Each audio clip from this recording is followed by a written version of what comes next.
오늘은 믿음의 사람 두 번째 그리고 세 번째에 속한 에녹하고 노아를 좀 살펴보겠습니다. 에녹하고 노아를 보면서 믿음이 무엇일까, 믿음이 어떤 것일까를 한번 다시 생각해 보게 되죠. 이재철 목사님이 쓰신 책들이 몇 개 있습니다. 워낙 유명하신 분이고 지금은 이제 은퇴를 하셨죠. 은퇴하시기 전에 보니까 살이 많이 빠지셨어요.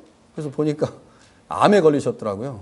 암에 걸리셔서 한 4, 5년간을 이제 힘들게 암투병을 하셨고 지금은 완쾌가 되셔서 이제 은퇴하시고 지금 저쪽 시골로 내려가셔서 이제 살고 계신데, 이분이 쓰신 책 중에 성숙자반이라는 책이 있어요. 그 성숙자반에 믿음에 관해서 이렇게 정의를 해놨습니다. 믿음은 하나님에 대한 알미, 자신의 삶으로 연결되는 전 과정을 포함하는 용어입니다. 믿음이 구체성을 결여할 수 없는 까닭이 여기에 있습니다. 이렇게 말합니다. 그러니까 믿음이라고 하는 것이 하나님에 대한 지식이 삶의 자리에서 구체적으로 나타나야 하는데, 그 구체적으로 나타나는 것이 믿음이고 그것이 나타나는 과정도 역시 믿음이다. 이렇게 얘기한다는 거죠. 그러니까 믿음이라고 하는 것을 추상적인 개념으로 이해할 수 없다라고 얘기하는 거예요. 그러니까 우리도 이제 어떤 사람이 믿음이 좋다, 좋지 않다를 판단할 때 그 사람의 행동을 보고 판단하잖아요. 저 사람이 믿음의 행동을 하면 저 사람 믿음이 있다, 행동하지 않으면 믿음이 없다, 이렇게 말하는데, 이철성 목사님께서 말씀하시기를 믿음이라는 것은 결국 하나님에 대한 지식, 알미, 삶의 자리에서 어떻게 나타나느냐, 나타나는 모든 과정, 이게 이제 믿음이다, 이렇게 설명을 하더라고요. 그러면서 믿음의 구체성을 이런 방식으로 설명을 해요. 믿음은 순종이다, 믿음은 용기다, 믿음은 자기 발견이다, 믿음은 모험이다. 이 구체적인 내용을 알고 싶으시면 책을 사서 한번 읽어보시면 그 안에 자세히 설명을 해놓으셨으니까요. 그러면서 이런 방식으로 또 다른 책, 사명자반이라고 하는 책을 쓰셨어요. 이 책은 제가 살려고 산 책이 아니고 한국에 가니까 제 친구 중에 하나가 자기가 공짜로 이 책을 얻었대요, 어디서. 그러면서 저한테 이제 주더라고요. 그래서 이제 책을 좀 살펴보니까 이 사명자반에서도 역시 믿음에 대해서 설명을 해놓는데, 믿음의 대체어로 이렇게 말을 합니다. 믿음은 여백이다, 믿음은 안경이다, 믿음은 해석이다, 믿음은 위치다. 이렇게 설명을 하는 이유는 믿음이라고 하는 것이 추상적 개념이 아니라는 거죠. 믿음은 매우 구체적인 개념이고 구체적인 삶의 자리에서 그 믿음이 드러나야 한다라고 하는 것을 설명하기 위해서 이런 방식으로 믿음을 설명하더라고요. 성서가 말하고 있는 믿음은 그 개념이 매우 넓고 깊습니다.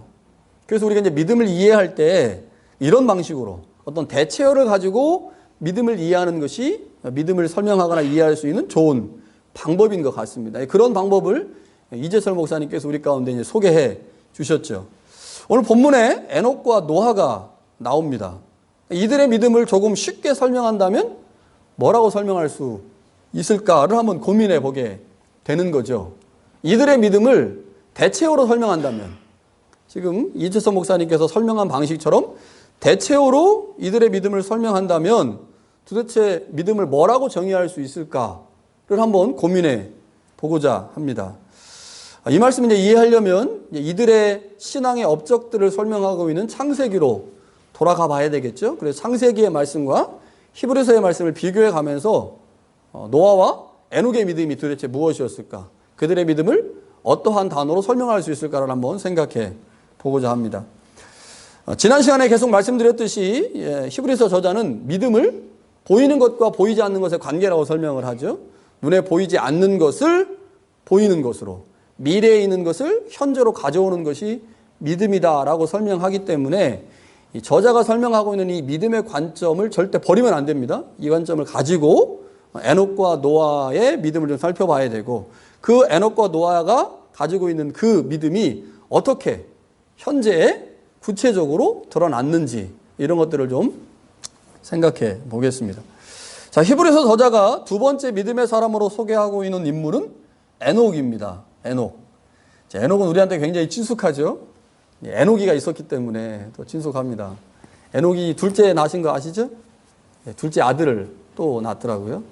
예, 큰애는 엄마를 많이 닮았는데 둘째는 엄마를 덜 닮은 것 같아요. 그 말은 이제 에녹을 좀 더 닮았다는 거죠. 예, 그 조금 다르게 외모가 좀 다르게 생겼습니다.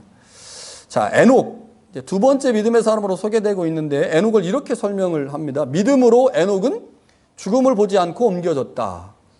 이제 두 가지를 기억하셔야 돼요. 첫 번째는 에녹이 죽지 않고 승천했다.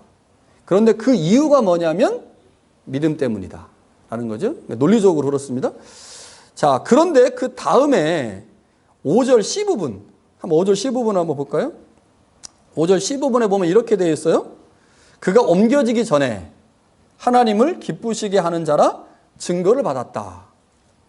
그러니까 믿음으로 하나님을 기쁘시게, 믿음으로 그는 승천했는데 그가 옮겨지기 전에 그가 하나님을 기쁘시게 했다라는 거죠. 그럼 이거를 세 가지를 종합해 보면 믿음으로 하나님을 기쁘시게 했고 그렇게 기쁘시게 했기 때문에 하나님이 그를 하늘나라로 데려가셨다. 이렇게 이제 정리할 수가 있겠죠. 믿음이 하나님을 기쁘시게 하죠. 그리고 그렇게 하나님을 기쁘시게 하면 하나님께서 그를 천국으로 데려가십니다. 그러니까 우리는 이렇게 되는 사람이 한 사람도 없어요. 다 이제 죽고 난 후에 갈 건데 어찌됐든 간에 우리가 믿음으로 하나님을 기쁘시게 하면 하나님이 우리를 천국으로 인도하신다라고 이제 우리가 믿게 되죠. 자, 그렇다면 여기서 이제 질문이 하나가 들어가야 되죠. 도대체 에녹이 어떤 믿음이었길래 그 믿음으로 하나님을 기쁘시게 할 수 있었을까? 그가 어떤 믿음이었길래 그 믿음으로 그는 죽음을 보지 않고 천국에 갈 수 있었을까? 우리를 이제 궁금하게 만드는 부분입니다. 자, 이것을 이해하려면 창세기 5장으로 가야 되죠. 창세기 5장. 5장에 가니까 좀 실망스러워요. 왜요? 에녹에 관한 말씀이 너무 짧아요. 예, 노아 같은 경우는 기니까 노아 얘기를 쭉 살펴보면서 노아가 어떤 믿음이 있는지 좀 이렇게 우리가 좀 추론도 하고 생각해 볼 만한데 에녹은 너무너무 짧아요. 딱 한 절입니다. 예. 에녹이 하나님과 동행하더니 하나님이 그를 데려가심으로 세상에 있지 아니했다. 이거 끝이에요. 에녹이 누구의 아들이고 뭐 몇 살에 이런 거, 그러니까 에녹이 누구의 아들인다라고 하는 거 빼면 에녹에 관한 실질적인 진술은 이거밖에 없습니다. 에녹이 하나님과 동행하더니 하나님이 그를 데려가심으로 세상에 있지 아니했다. 그러니까 이 말씀을 보고 히브리서 기록한 저자가 뭐라고 기록한 거예요? 믿음으로 에녹은 죽음을 보지 않고 옮겨졌다. 그리고 에녹은 죽기 전에, 옮겨지기 전에 하나님을 기쁘시게 했다. 자, 그러면 이거를 이제 비교를 한번 해봐야 돼요. 왜 비교를 해야 되냐? 에녹이 도대체 무슨 믿음을 가지고 있었길래, 에녹의 믿음이 무엇이길래 하나님을 기쁘시게 했고 죽음을 보지 않고 천국에 갔을까? 이것을 이해하려면 창세기 5장의 말씀과 히브리서 11장의 말씀을 비교해 봐야 돼요. 비슷한 어구가 나오죠. 비슷한 문구가 나옵니다. 뭡니까? 예, 제설교를 들을 때 항상 머리에 뭐 이렇게 자꾸 이렇게 엔진을 가동하셔야 돼요. 그냥 멍청하게 들으시면 안 됩니다. 생각을 해서 해보세요. 자, 11장, 히브리서 11장하고 창세기 5장하고 비슷한 거 뭐 있어요? 비슷한 거? 하나님이 그를 데려가셨다. 이건 어디에 나와요? 창세기도 나오고 히브리서도 나옵니다. 하나님이 그를 데려가셨다. 죽기 전에 데려가셨다. 그런데 창세기에는 나오는데 히브리서에는 안 나오는 단어가 있습니다. 뭘까요? 뭐요? 동행입니다. 동행. 동행이라는 단어는 창세기에는 나오는데 히브리서에는 안 나와요. 에녹이 하나님과 동행하더니. 그런데 히브리서 아무리 읽어도 동행이라는 단어가 안 나오죠. 자, 그런데 히브리서에는 나오는데 창세기는 안 나오는 단어가 있습니다. 뭐 여러 몇 단어가 있는데 그 중에 제일 중요한 단어. 자, 읽어드릴게요. 믿음으로 에녹은 죽음을 보지 않고 옮겨졌다. 옮겨지기 전에 하나님을 기쁘시게 하는 자라 증거를 받았다. 자, 히브리서 나오는데 창세기는 안 나오는 단어 하나만 골라보세요. 단어. 믿음이라는 단어가 안 나옵니다. 창세기에는 기쁘시게 했다는 단어는 안 나와요. 그러니까 믿음은 곧 하나님을 기쁘시게 하는 거잖아요. 그런데 믿음은 기쁘시게 하는 건데 그 단어가 창세기는 안 나옵니다. 자, 그러면 창세기 말씀과 히브리서 말씀을 이렇게 한번 이렇게 겹쳐보세요. 겹쳐보니까 하늘로 데려갔다라는 말은 둘 다 나오죠. 그런데 여기는 믿음이라는 단어가 안 나오고 여기는 동행이라는 단어가 안 나와요? 그럼 우리가 이제 논리적으로 추론해 보면 하나님을 기쁘시게 했다라고 하는 그 믿음, 히브리서 11장에 나오는 하나님을 기쁘시게 했다고 하는 그 믿음이 도대체 창세기에는 어떻게 언급되어 있는지 알 수가 있죠. 뭐예요? 동행이라는 겁니다. 에녹이 하나님을 기쁘시게 하는 믿음을 가지고 있었어요. 그런데 그게 뭐냐? 그게 동행이라는 거죠. 하나님과 동행한 것, 그것이 하나님을 기쁘시게 하는 믿음이었고, 그 하나님과의 동행이 결국 에녹으로 하여금 죽음을 보지 않고 천국으로 올라가게 만들었다라고 하는 거죠. 여러분, 동행한다. 하나님과 동행한다. 여러분, 하나님과 동행하고 계십니까? 최다민 자매, 하나님과 동행하고 있습니까? 동행 안 합니까? 동행하죠? 예, 우리 동행하고. 여러분, 어떻습니까? 하나님과 동행하십니까? 여러분, 제가 제 아내와 동행한다. 그러면 아내는 옆에 보이잖아요. 같이 길을 걷는다는 거죠. 동행이라는 말은 같이 길을 걷는다는 거예요. 같이 길을 걷는다. 내가 아내와 같이 길을 걷는데 아내가 안 보여요. 그리고 저한테 계속 나는 당신과 동행하고 있어. 그럼 제가 뭐라고 하겠어요? 뻥치지 마. 그러겠죠. 뻥치지 마. 아니, 옆에 있지도 않으면서, 옆에 같이 걸어가지도 않으면서 나한테 동행한다고 왜 뻥쳐? 그러면서 계속 얘기하는 거죠. 마음으로 동행한다고. 나 그런 거 필요 없어. 진짜 동행해야지. 같이 옆에 서서 걸어가야지. 내가 인생을 내 아내와 동행한다고 하는 것은 내가 겪고 있는 고난과 어려움들을 아내도 같이 옆에서 같이 경험하는 거잖아요. 같이 그 문제를 해결해 가는 게 그게 동행하는 거죠. 그렇죠? 그런데 에녹이 하나님과 동행했다는 거예요. 근데 문제가 뭡니까? 하나님은 안 보인다는 거죠. 하나님은 안 보인다는 거예요. 그런데 안 보이는 하나님과 에녹이 동행했다. 무엇을 의미합니까? 보이지 않는 하나님이 보이는 하나님으로 자신의 옆에 존재한다고 믿는 거죠. 그 동행이라고 하는 것의 근본적인 의미는 눈에 보이지 않는 하나님을 보이는 하나님으로 인식하는 게 동행이에요.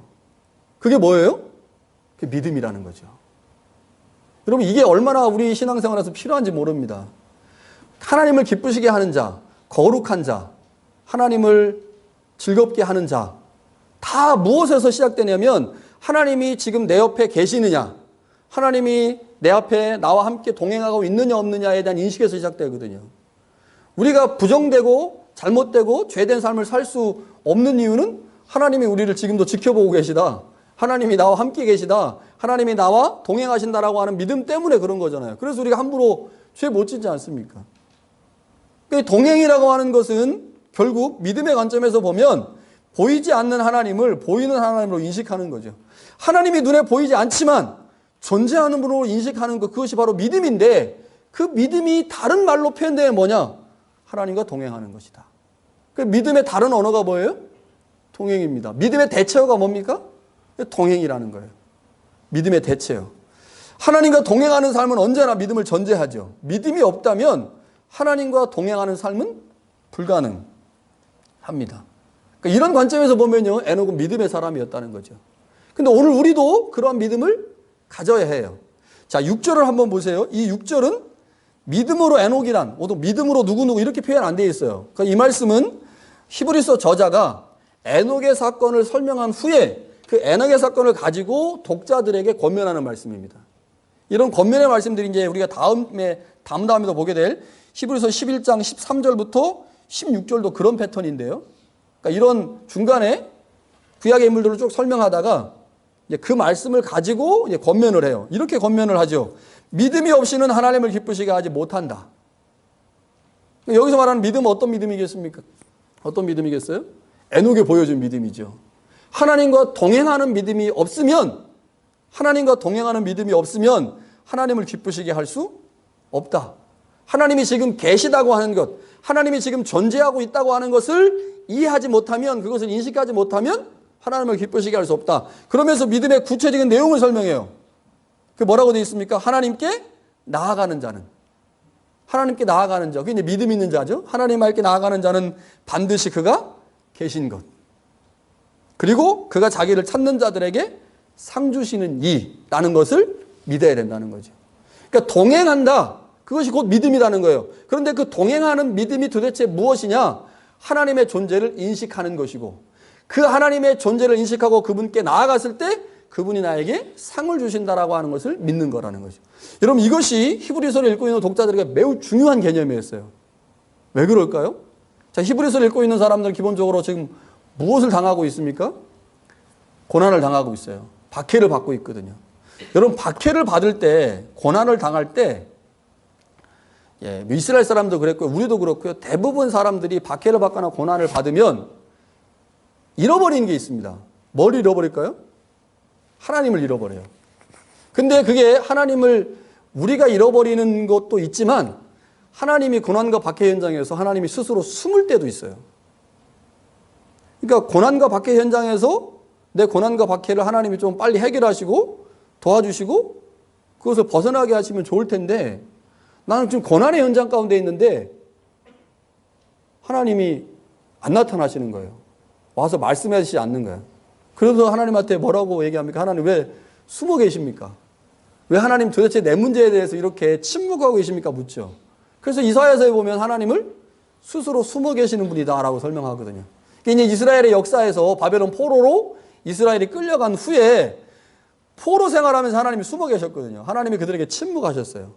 그래서 고난과 역경의 순간일수록 하나님이 침묵하시거나 하나님이 숨어 계시는 것처럼 느껴지거든요. 하나님이 내 고난을 돌아보지 않는 것처럼 느껴지니까. 그때 뭐가 필요하다고요? 그때 하나님이 계시냐 안 계시냐, 하나님이 지금 나와 함께하고 계시냐 안 계시냐라고 하는 믿음이 필요하다는 거예요.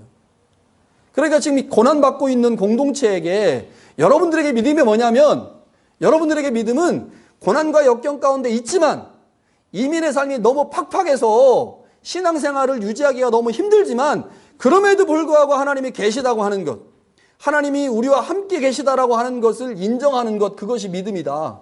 그리고 힘들고 어려운 상황에서 내가 신앙을 지켜냈잖아요. 고난과 역경의 상황에서 그럼에도 불구하고 신앙을 지켜냈잖아요. 그렇게 신앙을 지켜낸 우리에게 하나님이 반드시 보상하신다. 하나님이 반드시 영생과 천국을 선물로 주신다 라고 하는 것을 인정하는 게, 그게 믿음이라는 거죠. 그러니까 이 에녹의 사건을 통해서 히브리서를 읽고 있는 공동체의 구성원들에게 하나님이 우리에게 어떻게 일하고 계시길 원하시는지, 우리가 그 하나님에 대해서 어떻게 인식하고 인정해야 하는지를 지금 말씀하시는 거죠. 하나님은 믿음으로 하나님과 동행한 에녹을 하늘로 데려가신 것처럼 눈에 보이지 않는 하나님을 인식하고 그 하나님에 대한 믿음을 저버리지 않은 자들에게 반드시 천국을 선물로 주신다는 겁니다. 어쩌면 고난과 박해의 상황에서 하나님의 살아계심이 보이지 않을 때가 더 많죠. 그러나 그런 때일수록 더욱 믿음을 가져야 한다. 하나님의 존재, 그리고 그 하나님의 존재를 인정한 자들에게 주시는 하나님의 은혜와 상급과 천국이 있다는 사실을 인정해야 된다. 그것이 바로 믿음이다. 그거 소유해라라고 말씀하시죠. 그럼 제가 한국에 2달 정도 갔다 왔어요. 한국이 뭐 바쁘고 정신이 없는 나라더라고요. 굉장히 바쁘고 정신이 없어요. 그런데 신앙생활이라고 하는 측면에서 보면 여기보다 훨씬 더 신앙생활하기가 좋습니다. 제가 이제 돌아와서 계속 생각해 보는 게, 이민지라는 게 참 신앙의 불모지다. 척박하다. 우리의 신앙을 유지하고 지켜내고 편협하지 않고 이기적이지 않고 이타적인 삶을 살아가도록 만드는데 이민지라고 하는 것이 너무너무 힘들다. 우리를 그런 삶을 살지 못하게 한다라는 생각이 들었어요. 더 좋은 나라에서 살고 있지만 신앙생활의 측면에서 보면 불모지입니다. 이런 곳에서 신앙을 유지하고 지켜내고 또 이곳에서 하나님의 나라를 세우고 하나님의 맡기신 일들을 감당하기 위해서 우리에게 믿음이 더 필요하다는 거죠. 하나님이 우리와 함께 하시고 있다는 사실, 내가 그리스도와 주님과 동행하고 있다는 것들을 경험하지 못하면 우리의 신앙생활 산으로 갈 수도 있겠다는 생각을 하게 됩니다. 히브리서 저자가 세 번째로 소개하고 있는 인물은 노아예요. 제가 이 노아와 에녹을 이제 묶어서 보려고 하는 이유가 있어요. 자, 노아에 대해서 이렇게 설명합니다. 믿음으로 노아는 아직 보이지 않는 일에 경고하심을 받아 경외함으로 방주를 준비하여 그 집을 구원했다. 자, 노아에게도 믿음이 있죠. 믿음은 보이지 않는 일에 경고를 받았어요.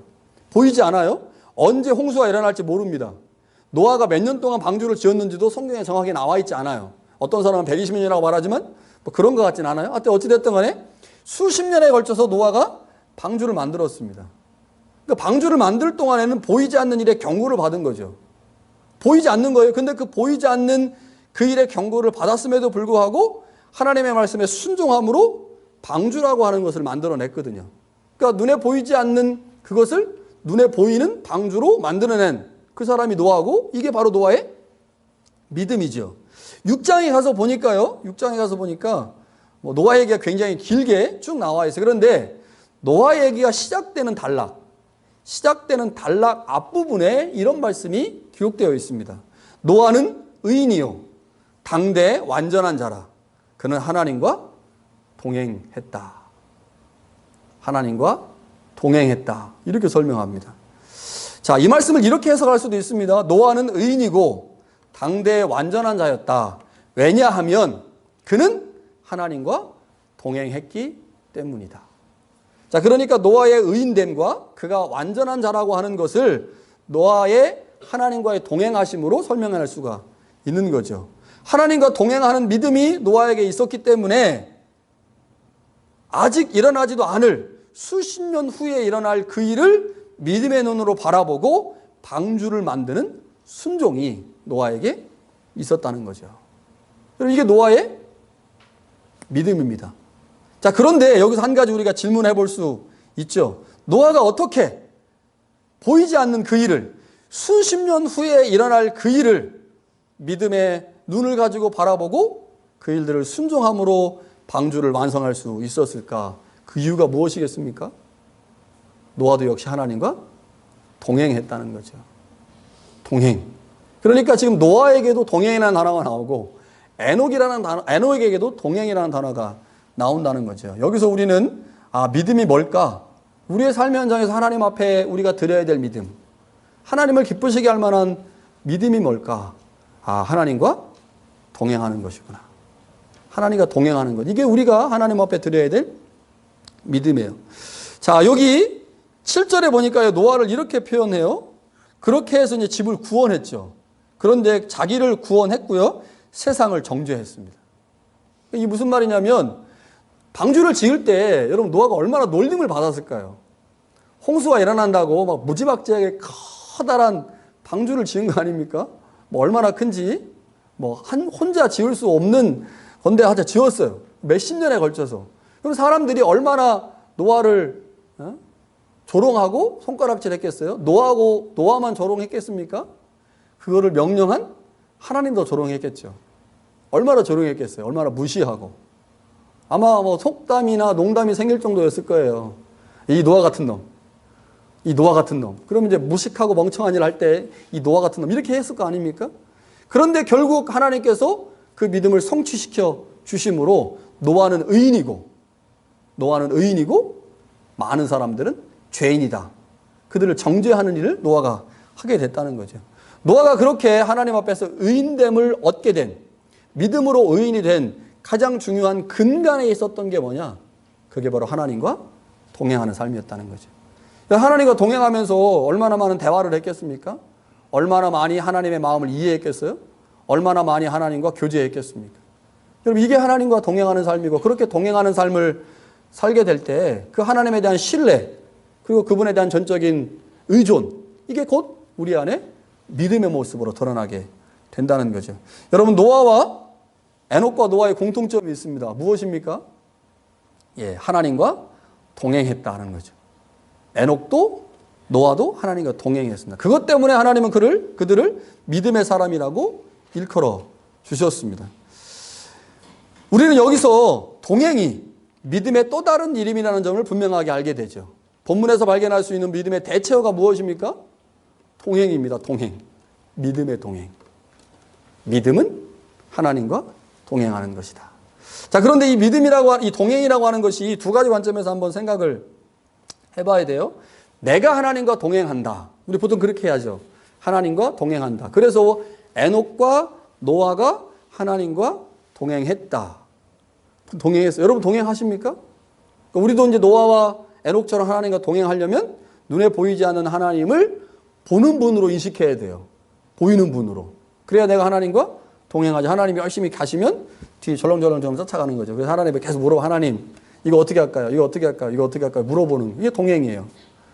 자, 그런데 이제 믿음이 없으면 어떻습니까? 그 하나님에 대한 인식, 존재에 대한 인식이 없기 때문에 내가 하나님과 지금 동행하는지 안 하는지 몰라가지고 내 마음대로 고아처럼 그렇게 살게 되죠. 그러니까 내 관점에서 보면 내가 하나님과 동행하는 거예요. 그런데 내가 하나님과 동행한다고 하는 것은 믿음을 가지고 믿음의 눈으로 보이지 않는 하나님을 보이는 하나님으로 인식할 때 그 내가 하나님과 동행하는 거죠. 그러니까 하나님의 관점에서는 어떨까요? 하나님의 관점에서. 근데 우리의 관점이에요. 하나님의 관점에서. 내가 믿음의 눈이 없어요. 그래서 하나님이 우리와 함께 하시는지 안 하는지도 몰라. 그래서 내 마음대로 살아. 고아처럼 살아요. 그냥 막 살아. 그래서 하나님 없는 자처럼 살죠. 하나님 없는 자처럼 사는 거를 하나님과 동행하지 않는다고 얘기를 해요. 그러니까 하나님과 동행하지 않고 살아요. 내 마음대로 사니까. 그런데 그때 하나님 어떠실까요? 그때 어떻습니까? 그때도 하나님은 여전히 우리와 함께 하시죠. 여전히 하나님 우리와 함께 하십니다. 문제는 뭐였습니까? 내가 그 하나님을 인식하지 못하는 게 문제였죠. 내가 하나님을 인식하지 못하니까 하나님이 안 보이죠. 하나님이 안 보이니까 기도도 하지 않고 하나님이 안 보이니까 내 마음대로 살아요. 고아처럼 살아요. 그래서 나는 하나님과 동행하지 않는 삶을 살고 있어요. 그런데 이건 내 관점이고 하나님의 입장에서 볼 땐 내가 어찌했던 간에 하나님은 우리가 지금 동행하고 계시거든요. 동행하고 계신데 지금 내 옆에 계신데 내가 그걸 못 느끼는 거예요. 그래서 나는 동행하지 않는다고 생각하고 내 마음대로 살죠. 믿음 없이 살아요. 그러나 그때도 여전히 하나님은 우리와 동행하신다는 거죠. 우리가 하나님의 존재를 인식하지 못하면 우리의 삶이 하나님과 상관없는 삶이 되죠. 가장 큰 문제가 뭐겠습니까? 하나님의 존재를 인식하지 못하기 때문에 하나님께 도움을 구하지 않습니다. 내 방법대로 세상의 방법으로 삶을 살아가려고 한다는 거죠. 누구 손해예요? 우리 손해입니다. 우리 손해. 하나님이 지금 계신 걸 인정하면 그분께 우리의 아픔과 우리의 어려움을 얘기해서 그분의 도움을 받을 수가 있는데 그분의 존재를 인식하지 못하니까 하나님 지금 도와주고 싶어요. 하나님 우리가 지금 항상 동행하시거든요. 우리와 항상 하나님은 동행하시는데 내가 하나님의 존재를 인식하지 못하니까 그분께 도움을 못 받는 거야. 그러니 우리 손해죠. 그래서 믿음의 눈을 가지라고 계속 성경은 우리 가운데 말씀을 하십니다. 인식하지 못하는 순간 하나님께 간구하지 않고 하나님의 도우심을 경험하지 못하고 그래서 우리만 손해나는 거예요. 그런데 그때 하나님은 우리가 하나님의 존재를 인식하고 찾을 때까지 침묵하십니다. 침묵하세요. 그때 우리는 하나님을 숨어있다라고 얘기를 하기도 하죠. 여러분, 하나님은 분명 우리와 함께 계시지만 우리는 종종 하나님이 없는 자처럼 하나님이 함께 하시지 않는 자처럼 살아가죠. 그래서 외롭고 힘이 듭니다. 그래서 불평도 많고 감사가 사라져요. 그러나 그때도 여전히 하나님이 우리와 함께 하시도 계시다는 사실을 기억해야 합니다. 우리 편에서 하나님과 동행하지 않는 것뿐이에요. 하나님은 언제든지 우리와 동행하고 계시죠. 여러분, 신약성서는 우리가 하나님이 우리와 함께 계시고 계시다, 하나님이 우리와 함께 하시다라고 하는 것을 가장 잘 설명해 주고 있는 책인데 마태복음 1장 21절부터 23절에 이런 말씀이 있어요. 아들을 낳으리니 이름을 예수라 하라.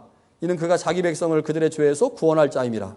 이 모든 일이 된 것은 주께서 선지자로 하신 말씀을 이루려 하심이니 이르시되 처녀가 잉태하여 아들을 낳을 것이요 그의 이름을 임마누엘이라 하라 하셨으니 이를 번역한즉 하나님이 우리와 함께 계시다. 여러분, 예수님이 이 땅에 오셨잖아요. 하나님이 우리와 함께 하시겠다고 맹세하신 겁니다. 하나님이 우리와 함께 하시겠다고. 내가 너희를 결코 떠나지 않겠다. 내가 너를 결코 버리지 않겠다. 내가 너희를 결코 내버려 두지 않겠다라고 약속하신 사건이 뭐냐? 그게 예수님이 이 땅에 오신 사건이에요. 예수님의 성육신, 예수님의 십자가에서의 죽음, 하나님 나라의 복음 전파, 그의 부활, 그것이 곧 하나님께서 우리와 영원토록 함께 하시겠다고 하는 하나님의 언약이고 약속이고 증거입니다. 그런데도 불구하고 우리가 하나님과 함께하지 못하는 이유는 하나님이 우리를 버리셨기 때문이 아니라 우리가 하나님의 존재를 인식할 만한 믿음이 없어서이죠. 이게 문제입니다. 어떻게 하면 하나님의 함께 하심을 경험할 수 있겠습니까? 성서는 뭐라고 우리 가운데 말하고 있을까요? 그리스도 안에 거하라 라고 말씀합니다. 그리스도 안에 거하라. 그의 가르침과 다스림 안에 거해라. 그러면요, 하나님이 우리와 함께 하십니다. 그리고 그 안에서 하나님의 능력과 은혜를 베푸시죠. 우리의 고난과 어려움을 해결해 주십니다. 하나님이 우리와 함께 하시는 최고의 방법, 그것은 예수 그리스도입니다. 그래서 우리 십자가 붙들어야 돼요. 십자가 붙들어야 됩니다. 여러분, 예수님께서 십자가를 지시기 전에 성만찬을 하셨어요. 성만찬 하시면서 이렇게 말씀하셨어요. 기억해라. 예전에 제가 설교할 때 몇 번 말씀드렸는데, 여러분, 기억하는 게 중요해요. 기억하라. 꼭 기억해야, 하나님의 말씀을 꼭 기억해야 됩니다. 예수님의 십자가의 죽으심 의미를 기억해야 돼요. 하나님이 오늘도 우리와 함께하고 계시다는 사실을 기억해야 됩니다. 근데 우리는 계속해서 까먹죠. 잃어버려요. 그러나 그 순간에도 여전히 기억해야 합니다. 기억할 때 하나님의 은혜가 우리 가운데 임하고 하나님의 함께 하심을 경험하게 됩니다. 사랑하는 성도 여러분, 하나님이 우리와 함께 하십니다. 무엇 때문에 하나님이 우리와 함께 하실까? 이렇게 부족한 자들을. 이유는 간단하죠. 하나님이 우리를 창조하셨기 때문입니다. 우리 아버지잖아요. 우리를 만드신 분이에요. 우리를 위해 자신의 독생자를 보내셔서 우리를 구원하셨기 때문입니다. 그리고 우리에게 기억날 수 있도록 성령을 선물로 주셨기 때문입니다. 여러분, 이민의 땅은 우리의 신앙을 지켜내기 힘이 든 곳입니다. 이곳은 우리를 더 편협하게 만들고 더 소심해지게 만들고 더 이기적 존재로 살아가도록 만드는 곳입니다. 그러나 힘들고 좌절되는 순간에도 우리가 소망을 가질 수 있는 것은 하나님이 우리와 함께 하시기 때문입니다. 그리고 그 함께 하시고 함께 하시겠다고 하는 언약을 말씀을 통해, 성령을 통해, 예수 그리스도의 삶을 통해 우리 가운데 계속해서 보여주시기 때문이죠. 여러분, 거기에 우리를 노출시키면 되는 거예요. 하나님의 말씀에 우리를 노출시키고 성령에게 우리를 노출시키고 설교와 예배 현장에 우리를 계속 노출시키면 하나님이 우리와 함께 하시고 있다는 사실을 우리가 알게 되죠. 여러분, 그때 그리스도 안에 머물면서 우리를 힘들고 어렵게 만드는 모든 상황에서 해방되어 하나님이 기뻐하시는 삶을 살 수 있게 될 것입니다. 히브리서 13장에 이런 말씀하십니다. 내가 결코 너희를 버리지 아니하고 떠나지 아니한다. 여러분, 이 약속의 말씀을 붙들고 모든 상황에서 우리와 함께 하시는 하나님을 의지함으로 하나님과 온전한 동행의 삶을 살 수 있기를 간절히 축원합니다.